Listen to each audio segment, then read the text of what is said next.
Welcome back po muli sa ating YouTube channel. Kamusta po kayo? Sana po ay ayos pa rin po kayo, no? Una po ang aking paghihingi ng paumanhin sa inyong lahat at ngayon lang po tayong muli makakapag-upload ng ating tutorial videos. Gawa nga po nitong medyo marami tayong gawain sa ating paaralan. Anyways, nandito po muli tayo para magbigay ng konting kaalaman regarding sa bagong update ni Google Meet. Okay? At kung kayo po ay bago lamang na napasyal sa ating channel, pakiclick nyo lamang po yung subscribe button at i-like and share nyo na rin po ang ating mga videos para po mas marami pa po tayong matulungan. Okay, huwag nyo rin pong kalimutan i-click yung ating notification bell para po lagi po kayong updated sa mga tutorial videos natin na i-upload. Okay po. At ang ating pong pag-uusapan ay ang bagong update ni Google Meet ngayong November. Okay? Kung nais niyo pong malaman at matutunan kung ano po ito, pag-uusapan natin po pagkatapos po ng ating intro.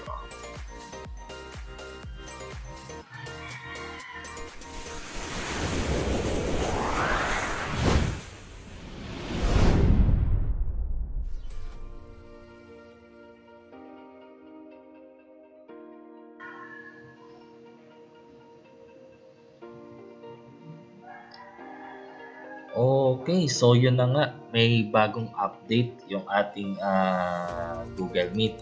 Tingnan natin kung ano po yun, ano. So, eto. Lipat tayo sa saglit. Wait. Yan. So, dito gumawa ako ng new meeting. Okay. So, the last time ang naging update ni Google Meet ay regarding dito sa host controls. Okay.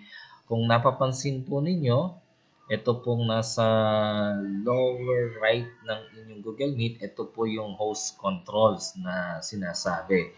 Okay, kung wala pa po iyan, i-click nyo lang po yung 3 dots. Okay, click settings. Tapos po, click nyo lang po yung host controls. Dapat po ito po ay naka-check.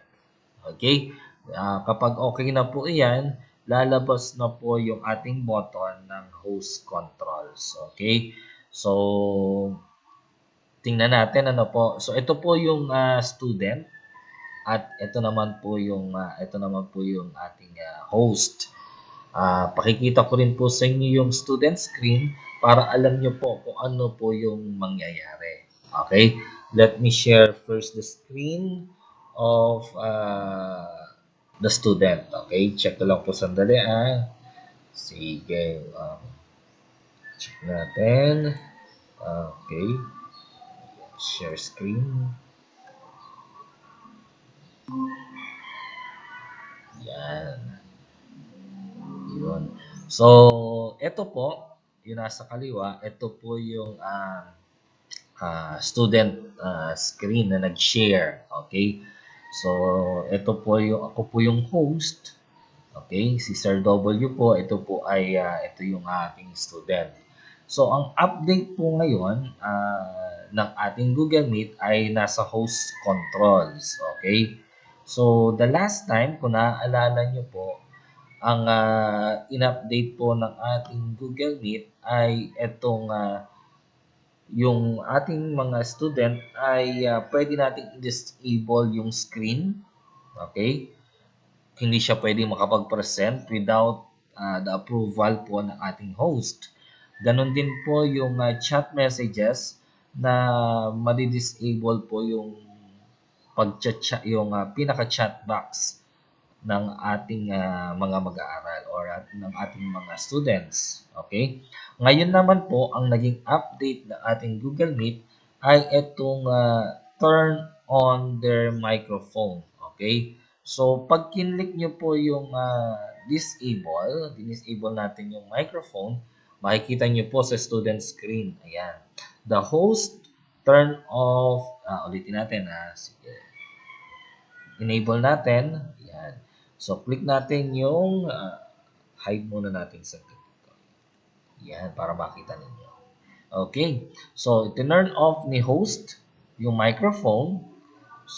Yan, makita nyo sa student screen. The host has turned off everyone's microphone. Okay, so ito po, kahit anong pindot ng student natin, ay hindi na nila may-on yung microphone. Okay, malaking tulong po ito, lalo na kung ang kayo po ay nagdi-discuss. Okay, para maiwasan po natin yung aksidenteng pagta-turn on ng microphone ng ating mga participants or ng ating mga estudyante. Okay? So, i-on natin saglit. Ayan. So, pag in-on natin, ayun. So, pwede na nilang i-on muli yung kanilang microphone. Tandaan po natin na ito po ay hindi isa-isa, hindi per participant. Ito po ay sa lahat ng inyong estudyante. Okay? For example po, meron po kayong 40 students. Lahat po ng 40 students na nandoon sa Google Meet, mata-turn off po ang kanilang microphone. Okay. So, another po na naging update ng ating Google Meet, ito po sa bandang baba. Yan. So, turn on their videos. Okay? So, sabi dito, turning off might remove people using an outdated Meet app or non-Google Meeting hardware. They can rejoin when it is turned on again. So, ibig sabihin, kung hindi po updated ang kanilang Google Chrome, okay, or ang kanilang operating system, ay kapag ginamit natin po itong turn off, ay ma-remove po sila sa Google Meet. Okay. So, testing po natin dito, ano? So, turn on, disable po natin. Yan. So, mapansin nyo po, hindi na nakapag-share screen yung inyong mag-aaral. Kahit po siya naka-share screen na. So, ang mangyayari po, kung makikita nyo po, doon sa student screen, mawawala po itong icon. Hindi naman mawawala, madi-disable yung turn on camera options po niya. Okay? So, dalawa po yung nangyari sa estudyante. Kapag naka-share screen po siya at pinatay nyo po yung, turn off nyo po yung kanyang videos, hindi na rin po siya makakapag-share ng kanyang screen.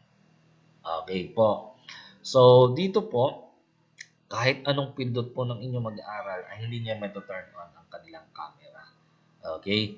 So, paalala ko lamang pong muli, kung ito po ay gagamitin niyo yung feature na to, kinakailangan po ay updated ang Google Chrome, lahat ng inyong mag-aaral, at ganun din po ang kanilang operating system. Okay, magiging useful po ito para hindi po ma-interrupt ang inyong klase. Okay, minsan po kasi aksidente talaga na-turn on yung kanilang microphone at saka po yung share screen.